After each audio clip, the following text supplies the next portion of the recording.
لله الحمد لله وكفى والصلاة والسلام على سيد الرسل وخاتم الأنبياء أما بعد فأعوذ بالله من الشيطان الرجيم بسم الله الرحمن الرحيم اهدنا الصراط المستقيم صراط الذين أنعمت عليهم غير المغضوب عليهم ولا الضالين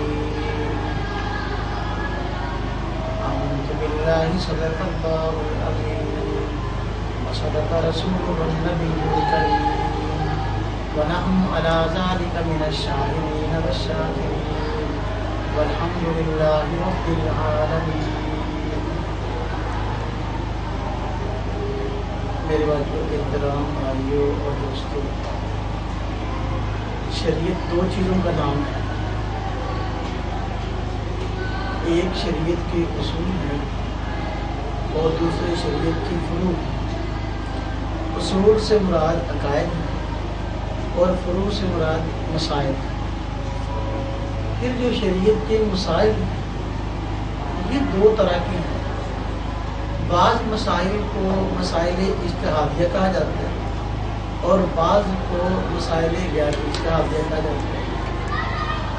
اب مسائل غیر اجتہادیہ کون سے ہیں اور مسائل اجتہادیہ کون سے ہیں یا اجتہاد کی تعریف کیا ہے؟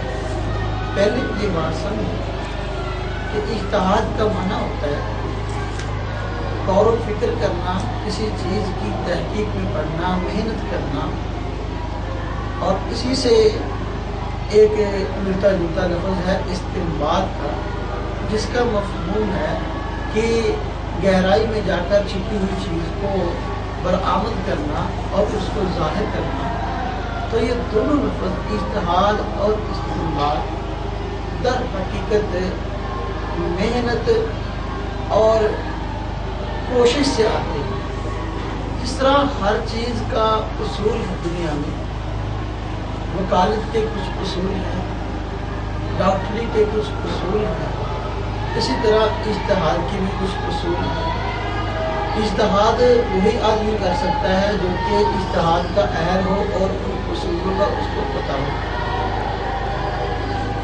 اس لیے جو آدمی ان اصولوں سے واقف ہو اور شریعت کے مکمل دلائل پر اس کو قبول ہو، اس کو مجتہد کہا جاتا ہے. اور اس قرآن و سنت میں غور کا نام اجتہاد ہے. اور اجتہاد کے بعد یا استنباط کے بعد جو مسائل حاصل ہوں ان مسائل کا نام ہے فقہ. کیا نام ہے؟ فقہ. تو جس طرح میں نے بات عرض کی، وکالت ہر آدمی نہیں کر سکتا اور میڈیکل کا جو شعبہ ہے ہر آدمی اس کو نہیں چلا سکتا. اس طرح اجتہاد اور استنباط بھی ہر آدمی نہیں کر سکتا. اجتہاد اور استنباط وہی کر سکتا ہے جو کہ اس فن کا ماہر ہے. جس آدمی کو تیراکی آتی ہے وہ تو پانی میں غوطہ لگا کے ہیرے اور جواہرات نکال لے گا، لیکن جس کو تیراکی نہیں آتی اگر وہ غوطہ لگائے گا تو بجائے ہیرے اور جواہرات موتی نکالنے کے وہ خود گمراہ ہو جائے گا اور بیچارہ بھٹک جائے گا اور پانی کے اندر غرق ہو جائے گا. یہی مسئلہ ہے اس کا کہ اجتہاد کا اہل نہیں ہے. اگر وہ قرآن و سنت میں غور کر کے اجتہاد کرنے کی کوشش کرے گا تو بھٹک جائے گا اور صراط مستقیم سے نکل جائے گا. تو اجتہاد اور استنباط جو ہے در حقیقت وہی کر سکتا ہے جو کہ شریعت کا ماہر ہے، اور اس کو مجتہد بھی کہتے ہیں اور اس کو فقیہ بھی کہتے ہیں، مستنبط بھی کہتے ہیں.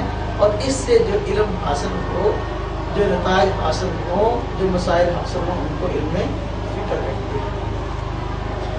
نبی کریم صلی اللہ علیہ وسلم نے مجتہد اور فقیہ کی بہت ہی زیادہ اپنے فرمانات میں تعریف فرمائی ہے. فرمایا کہ میں یرید اللہ بہ خیرا یفقہہ فی الدین، کہ اللہ تبارک و تعالیٰ جس سے بہت زیادہ بھلائی کا ارادہ فرمائے اس کو دین میں گہری سمجھ عطا کرتے ہیں۔ آپ صلی اللہ علیہ وسلم نے فرمایا فقیہ واحد اشد علی الشیطان من الف عابد، کہ ایک فقیہ شیطان پر 1000 عام عبادت گزار سے زیادہ بھاری ہے۔ اب اس سے معلوم ہوا کہ فقیہ خود شیطان نہیں ہے بلکہ اس کا دشمن شیطان ہے۔ خیر شریعت کے مسائل جو ہیں وہ دو طرح کی ہیں، اجتہادیہ اور غیر اجتہادیہ۔ غیر اجتہادیہ وہ مسائل ہیں جس میں بہت زیادہ غور و فکر کی ضرورت نہیں، تھوڑا سا ہی دیکھنے سے توجہ کرنے سے وہ معلوم ہو سکتے ہیں۔ مثلا جو آدمی مسلمان ہوتا ہے اور اس کو جو ہے کچھ مسائل ایسے ہیں کہ ہر پڑھا لکھا آدمی تھوڑا بہت مسلمان بتا سکتا ہے۔ مثلا آدمی مسلمان ہوا اور سب سے پہلے حکم کون سا لاگو ہے؟ نماز کا ہے۔ یہ ہر مسلمان جانتا ہے کہ نماز فرض ہے، اس آدمی کو بتا سکتا ہے کہ بھئی جو آدمی مسلمان ہو تو بالغ ہو، عقل مند ہو تو اس پہ نماز فرض ہوتی ہے۔ اور ہر آدمی کو پتہ ہے کہ صاحب نصاب پہ جو ہے زکوٰۃ فرض ہے۔ ہر آدمی کو پتہ ہے کہ کچھ شرائط جو ہیں وہ اگر پائی جائیں تو حج فرض ہو جاتا ہے، حج فرض ہے، زکوٰۃ فرض ہے، نماز فرض ہے۔ ان مسائل کا ہر آدمی کو پتہ ہے اور دوسروں کو بتانا بھی آسان ہے۔ لیکن آگے نماز کے مکمل مسائل کیا ہیں اور زکوٰۃ کے مکمل مسائل کیا ہیں اور ان کی تحقیق کیا ہے، اور حج کون کون سی صورت میں فرض ہوتا ہے، کون کون سی صورتوں میں نہیں، تو اس کی تحقیق ہر آدمی کے پاس نہیں ہے۔ اور یہ مسائل حل کرنا جو ہے یہ کام ہے فقیہ کا۔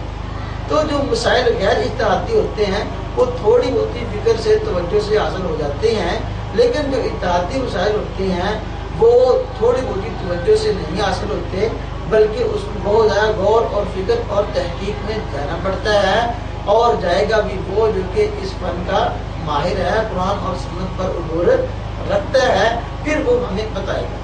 کوئی بھی مسئلہ جو اجتہادی بنتا ہے نا جی، وہ مختلف وجوہات کی بنا پہ بنتا ہے۔ مثلا کبھی یوں ہوتا ہے کہ ایک مسئلہ ہمارے سامنے ہے اور اس کے متعلق دلائل دونوں طرح کی ہیں۔ بعض دلائل سے معلوم ہوتا ہے کہ یہ کام کرنا جائز ہے، بعض دلائل سے معلوم ہوتا ہے کہ یہ کام کرنا جائز نہیں۔ اب عام آدمی کہ دونوں طرح کی دلیلوں کو دیکھ کر یا احادیث کو دیکھ کر یا آیات کو دیکھ کر پریشان ہو جائے گا کہ بھئی یہ کیا مسئلہ ہے۔ ایک طرف تو معلوم ہو رہا ہے کہ یہ کام کرنا جائز ہے اور دوسری طرف یہ بات سمجھ آ رہی کہ یہ کام کرنا جائز نہیں۔ اب اس تعارض کو دور کرنا، جو تقابل ہو گیا ہے ایک مسئلے کے بارے میں، یہ فقیہ کا کام ہے۔ وہ تعارض کو دور کرے گا اور مثلا بتائے گا کہ مثلا ان دو آیات میں سے یا دو احادیث میں سے پہلی آیت جو ہے وہ پہلی حدیث وہ پہلے دور کی ہے اور دوسری حدیث جو ہے وہ دوسرے دور کی ہے، قابل عمل یہ ہے اور دوسری قابل عمل نہیں ہے۔ ناسخ منسوخ کا علم یا راجع مرجوع کا علم یہ جو ہے فقیہ ہی ہمیں دے گا اور فقیہ ہی اس کو معلوم کر سکتا ہے۔ اور کبھی کوئی مسئلہ اجتہادی بنتا ہے کہ شریعت میں وہ مسئلہ موجود تو ہے لیکن مجمل ہے، اس میں بہت زیادہ وضاحت اور تفصیل نہیں ہے، تو اس مسئلے کو بھی اجتہادی کہیں گے اور فقیہ اس کی تفسیر قرآن اور سنت کے اصولوں کی روشنی میں جو ہے وہ ہمیں بتائے گا۔ تو یہ مسائل اجتہادیہ جو ہیں ان میں تقلید ہوتی ہے، اور تقلید کا مفہوم ہے، تقلید کہتے ہیں پیروی کرنے کو، اقتداء کرنے کو، اتباع کرنے کو۔ اور تقلید کی تعریف یہ ہے کہ غیر مجتہد کا مسائل اجتہادیہ میں کسی ایسے مجتہد کے مفتہ بہ مسائل کو مان لینا کہ جس کا مجتہد ہونا دلیل شرعی سے ثابت ہو۔ تقلید کی تعریف کیا ہے جی؟ مسائل اجتہادیہ میں غیر مجتہد کا کسی ایسے مجتہد کے مفتہ بہ مسائل کو مان لینا کہ جس کا مجتہد ہونا دلیل شرعی سے ثابت ہو۔ اب میں سمجھاتا ہوں اس میں ایک ایک بات کا مطلب کیا ہے۔ ہم نے یہ بات کی ہے کہ تقلید میں یہ بات داخل ہے کہ تقلید مسائل اجتہادیہ میں ہوگی. جو مسائل اجتہادی نہیں ہیں ہر آدمی تھوڑی بہت ہی توجہ سے اس کو معلوم کر سکتا ہے تو وہاں تقلید نہیں ہوگی.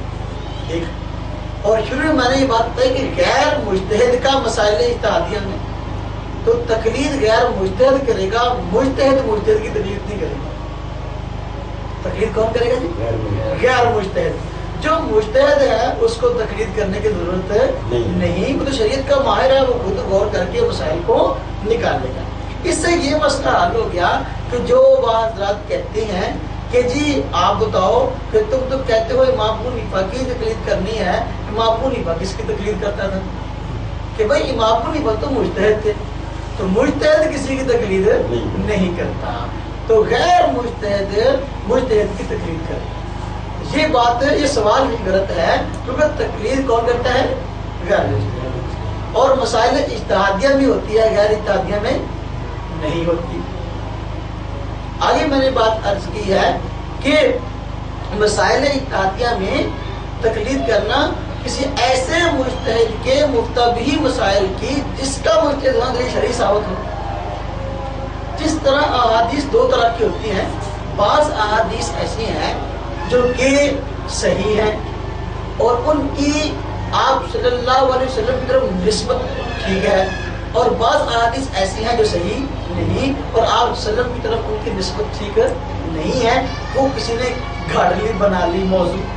اس طرح جو مجتہد ہوتا ہے یا امام ہوتا ہے شریعت کا ماہر, اس کی طرف منسوب جو اقوال ہوتے ہیں وہ بھی دو طرح کے ہوتے ہیں.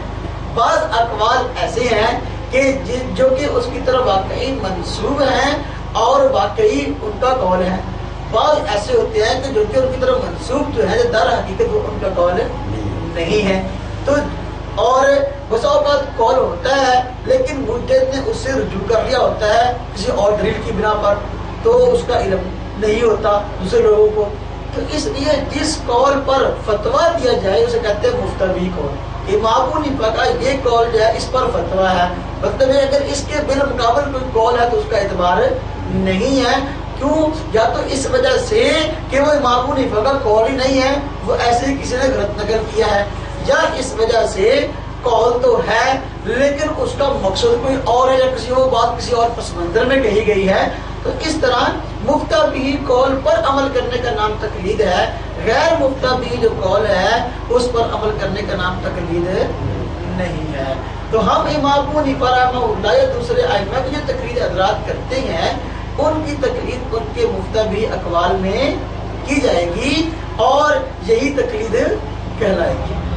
اس سے بعد ان حضرات کا جو ہے وہ جواب ہو جائے گا جو کہتے ہیں کہ جی امام ابو حنیفہ رحمہ اللہ کی بہت سارے ایسے اقوال ہیں جن پر تم عمل نہیں کرتے, تو تم تو ان کی تقلید سے نکل گئے. تو بھائی ہم ان کے مفتبی اقوال پر عمل کرتے ہیں, غیر مفتبی اقوال پر عمل نہیں کرتے.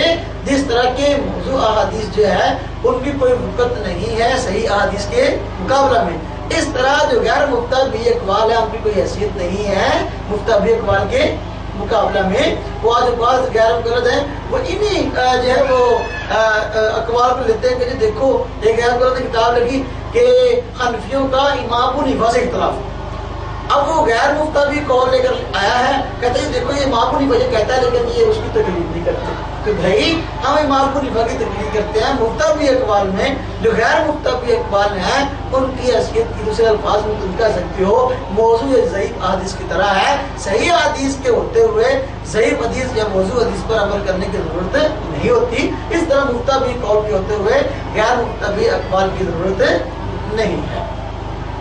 پھر میں نے یہ بات عرض کی تقلید کی تعریف میں یہ بات داخل ہے کہ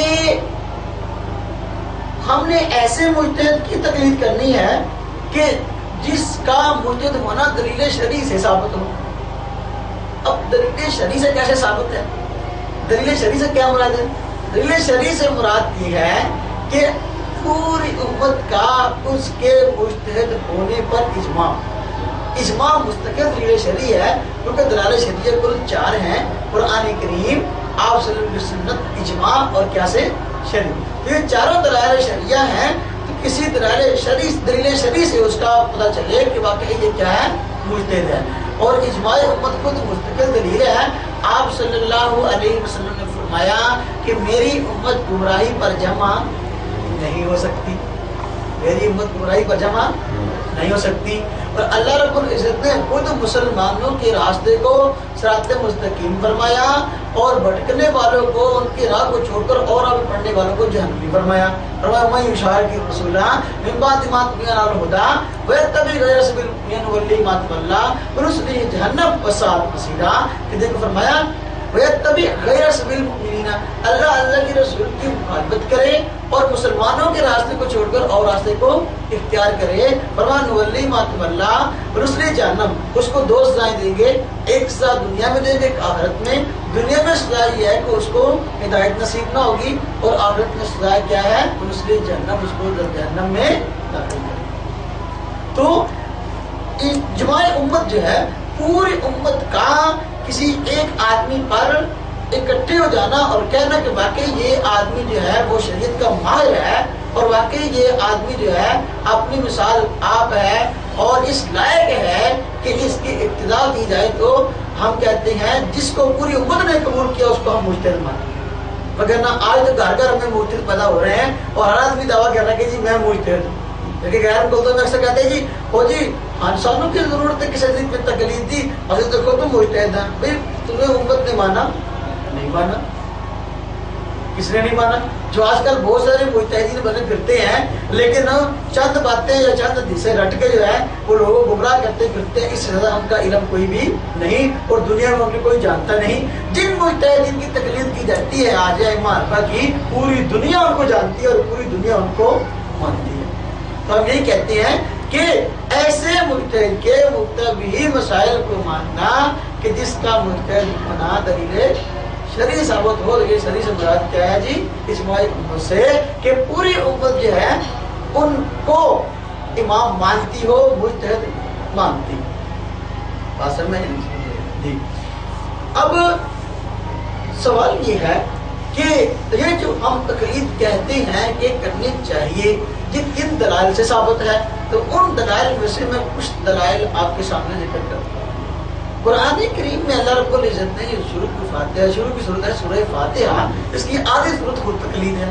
فرمایا اہدنا الصراط المستقیم صراط الذین انعمت علیہم غیر المغضوب علیہم ولا الضالین، کہ دیکھو یا اللہ مجھے ان لوگوں کے راستے پہ ڈال دے، مجھے ان کی اقتدا کرنے کی توفیق دے جن پر تو نے انعام کیا، اور خود دوسرے والا رب العزت نے فرما دیا کہ میں نے 4 قسم کے لوگوں پر انعام کیا ہے، انبیاء پہ کیا ہے، صدیقین پہ کیا ہے، شہداء پہ کیا ہے، اور صالحین نیک لوگوں پر کیا ہے۔ تو دیکھو یہ خود تقلید کی تائید میں سورہ فاتحہ موجود ہے کہ اللہ رب العزت نے بندے کو دعا سکھائی ہے کہ بھائی یہ دعا مانگو۔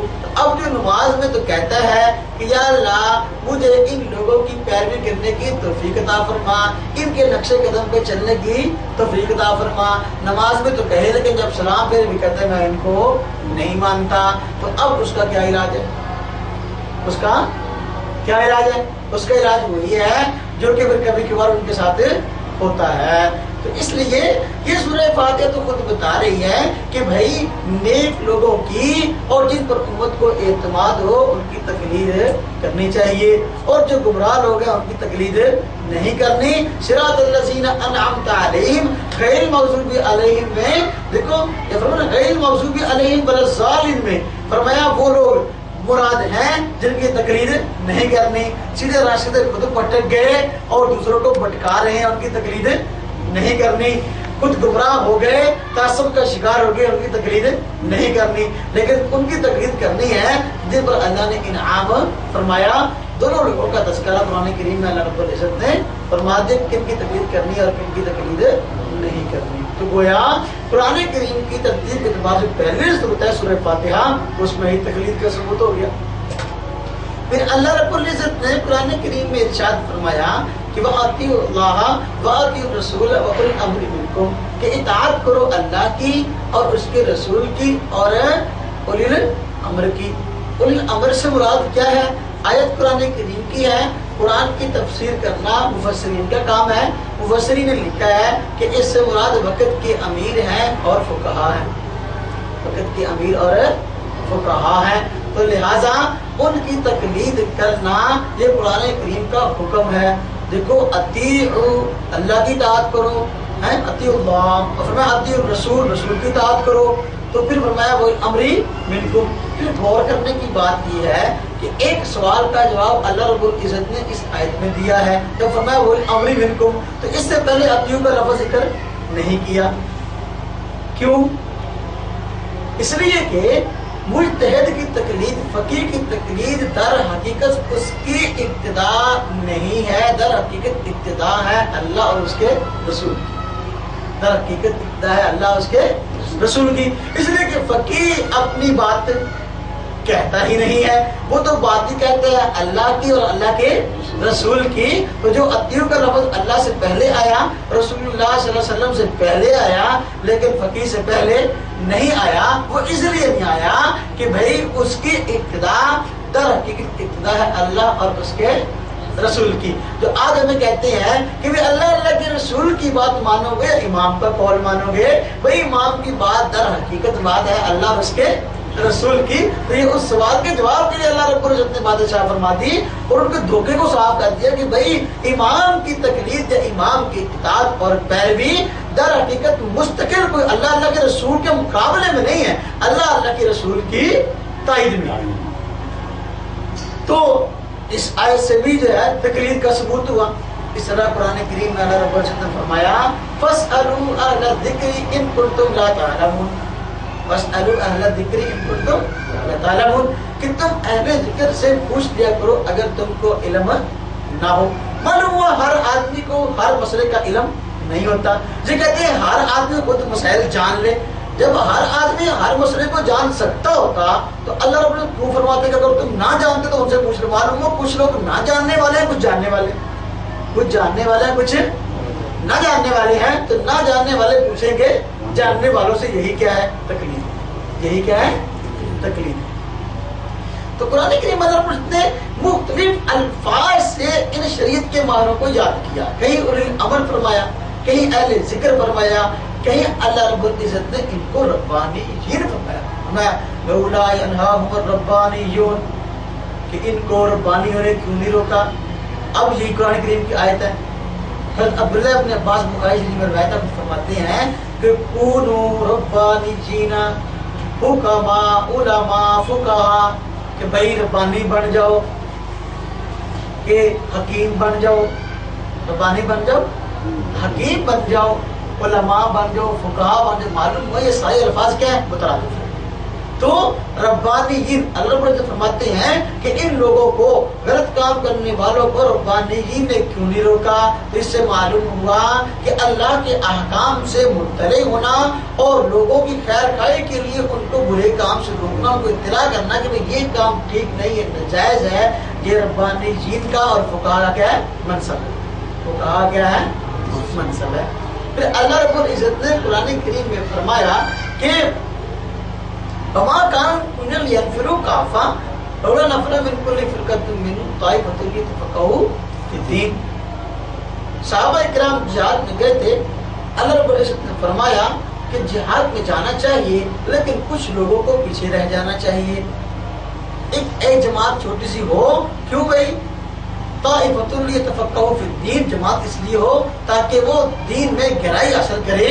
اور فرمایا وَلْيُنذِرُوا قَوْمَهُمْ إِذَا رَجَعُوا إِلَيْهِمْ لَعَلَّهُمْ يَحْذَرُونَ، تاکہ جب لوگ واپس آئیں تو یہ جنہوں نے قرآن و سنت پر غور کر کے دین کے مسائل اخذ کیے ہیں، اذا رجعوا الیہم، جب وہ آئیں تو ان کی طرف رجوع کریں، ان سے پوچھ کر اس پہ عمل کر لیں. تو خود ان جو ہے شریعت کے ماہروں کی طرف اللہ رب العزت فرمایا اذا رجعوا الیہم، ان کی طرف کیا کریں گے؟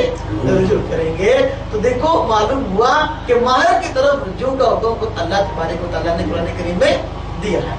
اللہ رب العزت نے قرآن کریم میں ارشاد فرمایا وَاتَّبِعْ سَبِيلَ مَنْ أَنَابَ إِلَيَّ، کہ آپ اس کی پیروی کرو، اس کی اقتداء کرو، اس شخص کی تقلید کرو من اناب الی، کہ جو میری طرف رجوع ہوا، یعنی جو میرے احکامات میں غور کرتا ہے، میرے دین کی طرف رجوع کرتا ہے اور اس کی تحقیق میں پڑھتا ہے تو اس کی کیا کر لے؟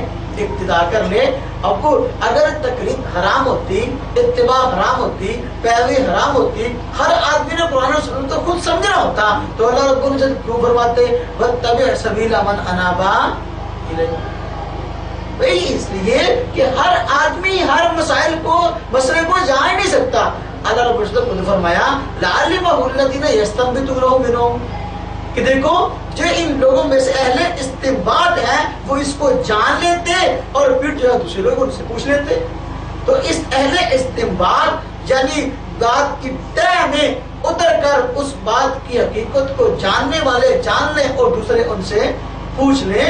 تو یہ اصل منصب ہے فقہا کا کہ وہ مسائل خود اخذ کرتے ہیں، نکالتے ہیں قرآن اور سنت سے غور کر کے. دوسرے لوگ جو ہے پھر نہ جاننے والے ان کی ابتداء کر لیتے ہیں. قرآن کریم کی بہت ساری آیات ایسی ہیں آپ کو مل جائیں گی جس میں ان باتوں کا ثبوت موجود ہے کہ جو آدمی مسائل سے واقف نہیں ہے تو وہ ان کی طرف رجوع کرے جو کہ مسائل سے واقف ہیں.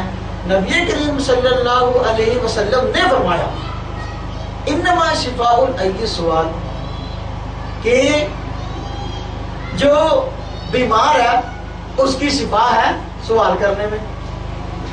کیا مطلب کہ جس کو بھائی بیچارہ جہالت کا مرض ہے اس کو تو اپنے جہالت کیسے دور کرے گا کہ جس کو مسئلہ آتا ہے مسئلہ پوچھ کے اپنی جہالت کو دور کر لے. یہی اسی کا نام تقلید ہے کہ بھائی شریعت کے ماہر سے ہم مسئلہ پوچھ لے یا اس کی تحقیق پر عمل کر لیں اپنی جہالت کو دور کر لیں. اس سے یہ بات معلوم ہوئی کہ جو مجتہد ہے وہ جاہل نہیں ہوتا، جو مجتہد ہے وہ جاہل نہیں ہوتا بلکہ وہ تو اس نے اپنی جہالت سے نجات پائی، جہالت کے مرض سے نجات پائی مجتہد سے پوچھ کر. اللہ کے نبی نے اس کو شفا یافتہ فرمایا کہ وہ تو جہالت سے کیا پا گیا؟ شفا، جس نے ماہر سے پوچھ کر عمل کر لیا.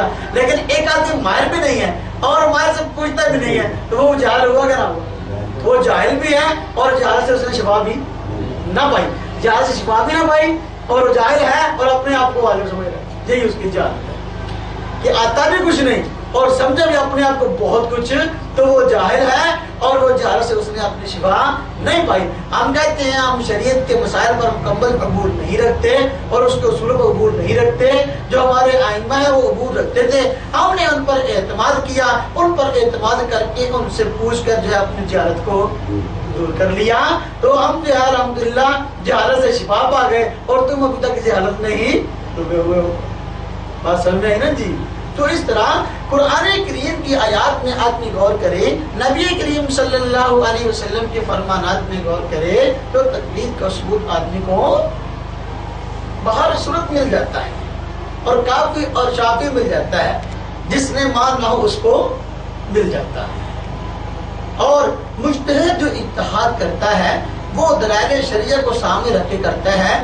قرآن کریم سب سے پہلے مسئلہ قرآن کریم سے دیکھتا ہے، پھر اگر قرآن کریم میں مل جائے تو ٹھیک، اگر نہ ملے تو پھر مسئلہ دیکھتا ہے سنت میں مل جائے تو ٹھیک ہے، نہ ملے تو پھر اگر اس مسئلے پر اجماع امت ہو تو اس اجماع کو لے لیتا ہے، اگر اجماع بھی نہ ہو تو پھر اس پہ اجتہاد کرتا ہے. فقہ کی کتابوں میں یہی بات لکھی ہے، اصول فقہ کی کتابوں میں کہ بھئی جو اجتہاد کے اصول ہیں وہ یہ ہیں اور یہ چاروں اصول قرآن کریم سے ثابت ہیں. قرآن کا دلیل شرعی بنا بھی موجود ہے، اتبعوا ما انزل الیکم من ربکم، کہ دیکھو جو قرآن تمہاری طرف تمہارے رب کی طرف سے اتر رہا ہے اس کی اتباع کرو. تو قرآن کا دلیل شرعی ہونا معلوم ہو گیا. حدیث کا دلیل شرعی ہونا بھی قرآن سے معلوم ہے. کیسے؟ فرمایا کہ قل ان کنتم تحبون اللہ فاتبعونی، کہ آپ ان کو فرما دیجیے آپ وسلم کہ اگر تم کو اللہ سے محبت ہے تو فاتبعونی، میری اتباع کرو، میری اتباع کرو. دیکھو سنت کا دلیل شرعی ہونا بھی کیا ہو گیا؟ معلوم ہو گیا. اجماع بھی دلیل شرعی ہے، اس کی دلیل جو ہے وہ خود میں نے وہ شاہ کی رسول پہلے آیت بیان کی ہے. پوری امت کسی مسئلے پہ اکٹھی ہو جائے وہ بھی کیا ہے؟ اجماع. وہی شاہ کی رسول من بعد ما تبین الہدی ویتبع غیر سبیل المؤمنین نولیہ ما تولی ونصلہ جہنم وساءت مصیرا. اللہ رب العزت فرماتے ہیں کہ مومنوں کی راہ کو چھوڑ کر اور راستے پڑھنے والا دنیا اور آخرت میں نقصان ہوتا ہے.